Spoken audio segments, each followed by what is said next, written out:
প্রবল ঘূর্ণিঝড় রিমালের প্রভাবে সোমবার ভোর থেকে রাজধানীতে শুরু হয়েছে বৃষ্টি। রাজধানীর বিভিন্ন জায়গায় থেমে থেমে আসা দমকা বাতাসের সঙ্গে হালকা থেকে মাঝারি বৃষ্টি হচ্ছে। এতে বিপাকে পড়েছেন অফিসগামী মানুষজন। পাশাপাশি বৃষ্টির কারণে সড়কে গণপরিবহনের সংখ্যাও কম দেখা গেছে।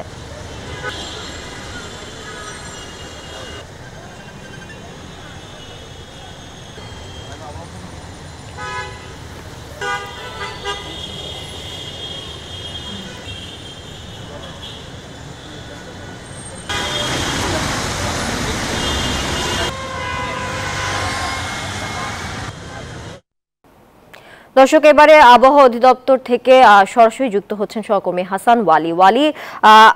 এই মুহূর্তে রিমালের অবস্থান কোথায় আছে এবং আবহাওয়া অফিস এই নিয়ে কি বলছে, বিস্তারিত জানাবেন।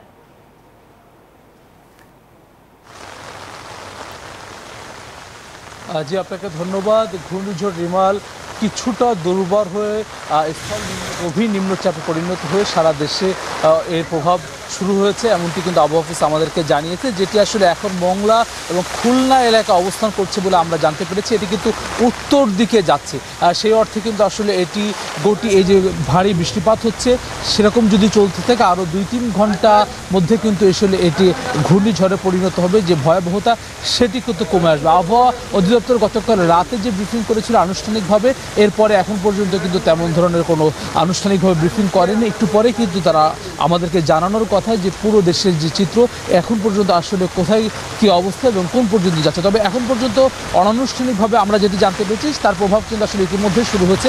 গতকাল থেকে যেটি বলা হচ্ছিল যে আজকে গতকাল মধ্যরাতে যে প্রবল ঘূর্ণিঝড় মূল কেন্দ্র আঘাত হানার পর সারা দেশে যে বৃষ্টিপাত হবে, রাজধানীতে যে বৃষ্টিপাত হবে, সেটি কিন্তু আমরা ভোর থেকে কিন্তু রাজধানীতে দেখতে পাচ্ছি। এই পুরো প্রভাব কিন্তু আজকে সারা দিনই কিন্তু আসলে থাকবে। আমরা এখন পর্যন্ত যেটি জেনেছি যে কুতুবদিয়ায় সর্বোচ্চ বৃষ্টিপাতের রেকর্ড হয়েছে 125 মিলিমিটার। এর বাইরে পটুয়াখালীতে মূলত বাতাসের গতিবেগ সবচেয়ে বেশি ছিল। এই মুহূর্তে যে মূল কেন্দ্রটি রয়েছে সেখানে কিন্তু আসলে ঘূর্ণিঝড়ের 90 কিলোমিটার থেকে শুরু করে 120 থেকে 130 কিলোমিটার গতিবেগে বাতাস সেটি কিন্তু চলছে। আবহাওয়া অফিস কিন্তু গতকাল যেটি বলছিল যে 16 থেকে 1700 কিলোমিটার বেগে যে বাতাসের গতিবেগ ঘন্টায়, সেটি কমে 10 কিলোমিটার আসার কারণে কিন্তু গতকালকে দুপুরে যেটি শুরু হওয়ার কথা ছিল পূর্বাভাস অনুযায়ী সেটি মধ্যরাতে শুরু হয় আঘাত হানে এবং এরপরে কিন্তু আজকে আমরা যতটুকু জানতে পেরেছি 16 থেকে 17 কিলোমিটার গতিবেগে কিন্তু বাতাস প্রবাহিত হয়েছে গতকাল আজকে ভোর পর্যন্ত। এখন নতুন যে তথ্য সেটি কিন্তু আবহাওয়া অফিসের এর পরবর্তী ব্রিফিংয়ে জানা যাবে। এই ছিল আমার কাছে আবহাওয়া অফিস থেকে এখন পর্যন্ত সবশেষ। ওয়ালি, আপনাকে ধন্যবাদ যুক্ত থাকার জন্য।